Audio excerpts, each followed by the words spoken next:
ሊቃውንቶች የቀዳ ወልቀድር መራቲቦች ደረጃዎች ብለው ሲገልጹ አራቱን ነው በአብዛኛው የሚጠቅሱት።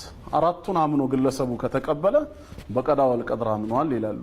ማናቸው እነዚህ መራቲቦች ወይም የቀዳ ወልቀድር ደረጃ ሲባል አንደኛ መርተበቱል ዒልም ነው።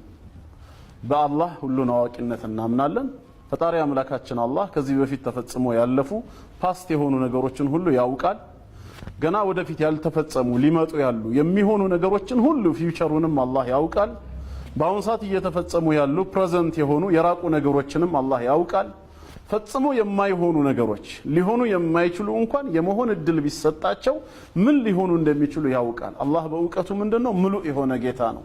ስለዚህ አላህ ሁሉን ነገር አስቀድሞ አውቆታል ብሎ ማመን ይገባናል። በቁርአን ላይ በብዙ ስፍራዎች ስለ አላህ ሁሉን አዋቂነት ይናገራል። ስለዚህ የመጀመሪያው የቀዳ ወልቀድር ክፍል በአላህ ሁሉን አዋቂነት ማመን ነው። እኛ አንድ ነገር ሲከሰት እውን ሲሆን ድንገተኛ የሚሆንብን ስለ ጉዳዩ ቅድሚያ እውቀት የለንም። ያላሰብነው ያልጠበቅነው የምንለው ለዛ ነው። አላህ ዘንድ ግን በድንገት ሳያስበው የሚባል ነገር የለም። ዓለማትን ከመፍጠሩ በፊት እስከ ዓለም ፍጻሜ ከቂያማ ቀን በኋላም ስለሚከናወኑ ነገሮች ሁሉ አላህ በእውቀቱ ሙሉ የሆነ ጌታ ነው። ሁሉን አውቆታል ብለን እናምናለን። ሁለተኛው ደረጃ ደግሞ ምንድነው? የታወቁ ነገሮች ሁሉ በዚህ ዓለም ላይ የሚከሰቱ ነገሮች ኸይርም ይሁን ሸር አስቀድመው ተጽፈዋል። ለውሃል መሕፉዝ ላይ በውሳኔ ደረጃ ተቀምጧል ብሎ ማመን ያስፈልጋል። በተጻፈ ነገር እናምናለን። በተለይ የታወቀም የተጻፈ የሚለው በብዙ የቁርአን ክፍል ውስጥ አንድ ላይ ይመጣሉ። ለምሳሌ ከነዚህ መካከል ሱረቱል አንዓም ማዕራፍ 6 ቁጥር 59ን ብንመለከት አዑዙ ቢላሂ ሚነሽ ሸይጣኒር ረጂም ወዒንደሁ መፋቲሑል ገይብ የሩቅ ነገር መክፈቻ ቁልፎች እሱ ዘንድ ናቸው። ላ ያዕለሙሃ ኢላሁ ከሱ በስተቀር ማንም አያውቃቸው። ወያዕለሙ ማ ፊል በሪ ወልባሕር በየብስም በባህርም ያለውን ሁሉ አላህ ያውቃል። ወማ ተስቁጡ ሚን ወረቀትን ኢላ ያዕለሙሃ ከቅጠልም አንዲትም መሬት አትረግፍም እርሱ ቢያውቃት እንጂ ይላል። ወላ ሐበትን ፊ ዙሉማቲል አርድ በመሬት ጨለማዎች ውስጥ ቅንጣት እንኳን ፍሬ የሚባል የለም። ሚን ረጥብን ወላ ያቢስ ከእርጥብም ከደረቅም የለም።